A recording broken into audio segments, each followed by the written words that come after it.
bueno, vamos a platicar del otro gran tema que hay en Hermosillo. Regresamos prácticamente a medidas de restricción como las que estaban a finales de marzo, a principios de abril. La restricción vehicular a partir de las 6 de la tarde y hasta las 6 de la mañana, el cierre de supermercados y grandes negocios para evitar aglomeraciones, el cierre a las 10 de la noche de restaurantes y de puestos fijos y semifijos, la entrega a domicilio de estos establecimientos, ya no para recoger a partir de las 6 de la tarde, porque a las 6 de la tarde se para la movilidad, y además el trámite de un permiso de tránsito para poder circular a las 6 de la tarde. Ahora, estas medidas que el ayuntamiento tomó, el Cabildo de Hermosillo tomó el sábado, ¿qué tan epidemiológicamente correctas son? Tengo en el teléfono al doctor Pablo Reyes, epidemiólogo por la Universidad de Arizona, y le agradezco mucho que nos tome esta llamada de teléfono. Pablo, ¿cómo estás? Buenos días. ¿Qué tal? Buenos días. ¿Cómo te suenan estas medidas, Pablo? ¿Están, digamos que, justificadas técnicamente, epidemiológicamente hablando? ¿Está justificado parar la movilidad a las 6 de la tarde y cerrar los supermercados a las 6 de la tarde? Bueno, ahorita que mencionabas de que volvíamos me suena un poco distinto a mí en realidad, porque se habla de suspender la actividad comercial de supermercados, de una serie de actividades que eran permitidas antes, que tenían que ver con actividad esencial. Pues no sé, a mí en lo particular todavía, y creo que no nada más a mí, a un buen sector de la ciudadanía le tiene ciertas como dudas al respecto. Sí. Cuando se decide a partir del 1 de junio incorporar a ciertas actividades a estas actividades esenciales, sin duda un estado como Sonora se vio aludido, ¿no? Porque se incorporaron actividades como los autopartes, la minería, la construcción, la maquila, etcétera, etcétera, y eso sí cambió un poco a la realidad del estado y de Hermosillo.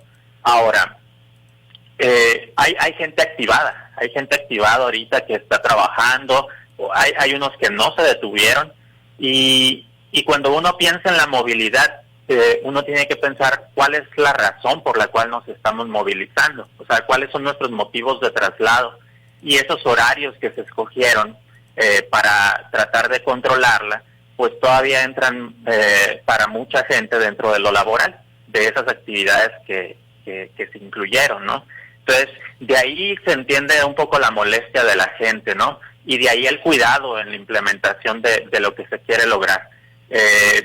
Cuando pensamos en controlar la movilidad, la gente cuando oye los indicadores de cuántos carros hay en la vía pública, cualquiera que sea la estrategia para medirlo, en realidad estamos tratando de aproximarnos a una forma de medir esa interacción de la gente, pero si uno pensara en este simple ejercicio, si todos ahorita nos saliéramos en nuestros carros a la calle, a la vía pública, y nadie sale de su carro, pues, y todos vuelven a su casa, pues simplemente no pasó nada. No es en sí el tráfico el que está originando la transmisión, es el ir a un destino, interactuar con gente y de ahí favorecer la dinámica. Sí. Entonces, parte de esto que se está generando con los horarios, con esto, es tratar de modificar una movilidad que ya se permitió con la activación de ciertos sectores, de ciertas actividades, y esos horarios pues interrumpen también parte de esa dinámica. Gente que está yendo a trabajar, que después de esa actividad dice voy a abastecerme, ahora se está preguntando cómo le voy a hacer. Entonces, de ahí entiendo, ¿no?, la molestia de las personas, y pues más todavía esa parte del trámite del salvoconducto, ¿no? Sí. Pues dice, bueno, ¿y ahora cómo le voy a hacer? ¿Cómo se va a tramitar? Creo que todavía falta información para que la gente pueda tomar las mejores decisiones y tratar de planear su vida ahora con esta nueva normalidad. Ahora, hay quienes señalan, Pablo Reyes, en lugar de las personas ir entre 6 y 9, entre 6 y 10 de la noche al supermercado, van a ir ahora entre 12 y 6 de la tarde, y la aglomeración que se hacía en la noche se va a hacer ahora en el día. ¿Esto es matemáticamente posible? Pues no nada más matemáticamente, creo que lo vimos con otro tipo de actividades, ¿no? Como los expendios, como una serie de resultados no esperados ante intervenciones. Pudiera ser, creo que podemos verlo cada uno en nuestra realidad cotidiana. En cuanto se dio esta noticia el fin de semana, lo primero que yo trato de apoyar el comercio local, ¿no? Entonces voy al abarrote con las medidas suficientes, correspondientes, etcétera, etcétera. Y pues la primera que empezó a hablar al respecto fue la dueña del abarrotes, ¿no? Sí. ¿Cómo le iba a hacer para cerrar a ese tiempo?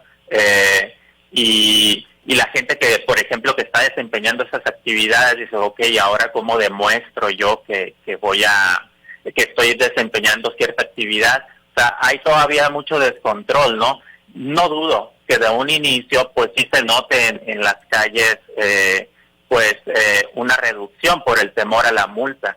El asunto es si esto no va a causar un reacomodo. Por ejemplo, gente que utilizaba su automóvil ahora quiera utilizar otro medio de transporte público para evitar cierta sanción, y que pues se vea ahora más congestionado el transporte público. Sí. Entonces, ese tipo de resultados no esperados, no dudo de la buena voluntad de la iniciativa, de las medidas estas, pero no sé si se pensaron en resultados no esperados de este tipo de acciones, ¿no?